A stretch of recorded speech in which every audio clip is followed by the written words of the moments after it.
Hello everybody and welcome to another episode of Footy Talk, and I'm your host Tarek. Now today's topic will be the top 10 players in the English Premier League. Now, and it's a wide criteria we're going to use to describe and get down to these 10 individuals. It's all based on how good they are last season, how good they have been over the past couple of seasons, the team there, in the individual ability, a lot of stuff. But we're going to get down into it when we come back. Top 10 players in English Premier League. Stay tuned.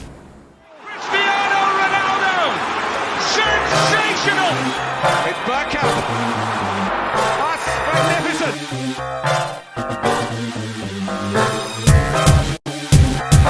Forward with real menace here. Brilliant from Messi. Oh, what a goal that is! Okay everybody, welcome back. We're going to get straight into it. Now, holding off number 10 spot, this player, I was very reluctant on putting him in the top 10. But his individual talent is superb. Paul Pogba. Now everybody's going to be like, okay, Manchester United is in shambles, they can't even make the top 4. But there's a lot of reasons why Manchester United is not playing well. But we're talking about individual. Paul Pogba is a beast of a player. When he step onto that pitch and decide that he's going to play, he's basically unplayable, unmarkable. One of the most all-rounded players in the Premier League, defensively and going forward. And we cannot deny that. If he's a little bit more consistent, he would have been easily in the top 5 player in the Premier League. But we couldn't keep him out. Paul Pogba number 10. Now, squeezing into number 9 spot, Raheem Sterling. I remember Raheem Sterling from Liverpool and Brendan Rodgers just introduced him to the first team. Just like a wild geese running up and down the flank. But with great speed comes great responsibility. At one point when he transferred to Manchester City, they had him on the bench and they were going to dump him until Pep Guardiola came to the team and transformed him. Now he has become very important, scoring 17-18 goals in the Premier League alone over the past couple of seasons. Even outscoring some of the most sought after forward like Lukaku and Morata.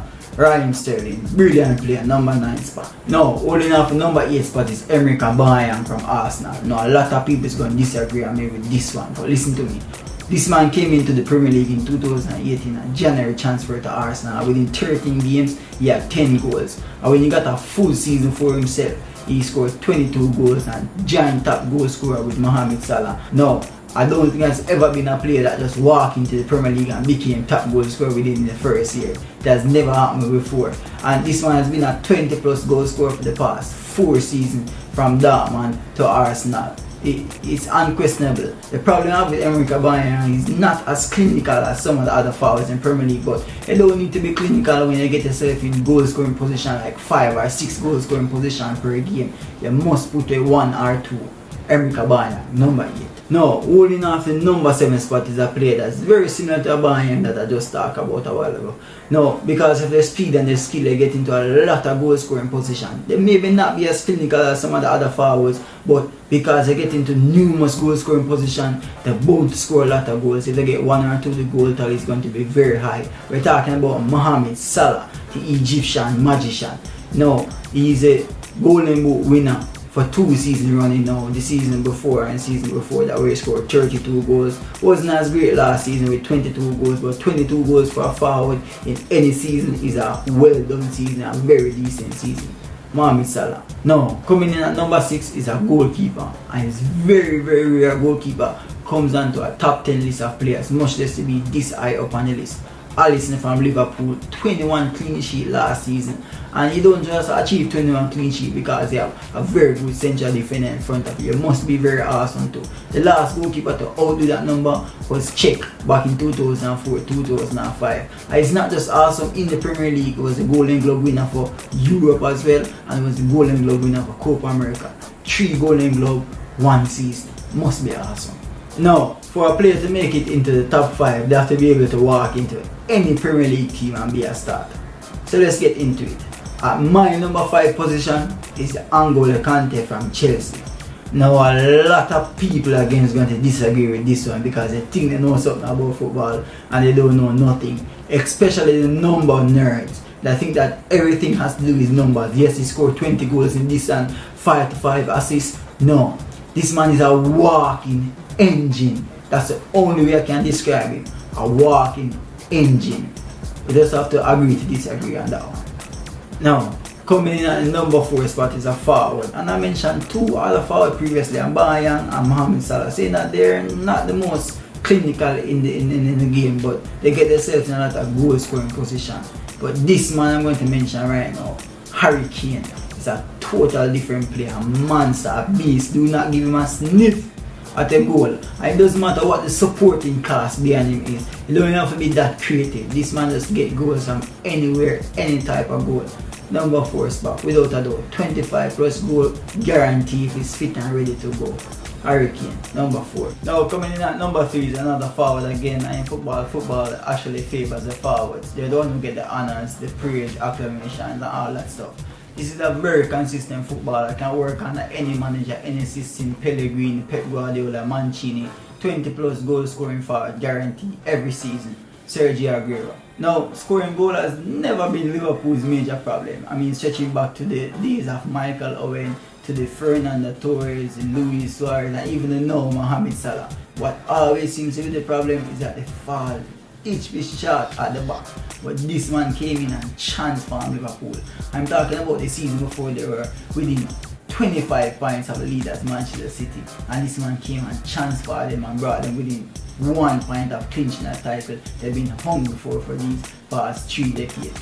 Now, without a doubt, the Premier League Player of the Year last season, Van Dijk holding off the number 2 spot. Back in 2016, Pep Guardiola came out and said that this man was the 2nd best player in the world, only behind Lionel Messi. It might have been exaggerating a little bit, but it wasn't far from the truth. Holding off the number 1 position is no other than Kevin De Bruyne from Manchester City.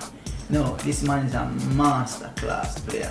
No, he's not the quickest, not the fastest, not the skillest, but he has a brilliant mind for football. And yeah, in world class football, almost every player can hit the ball with both feet.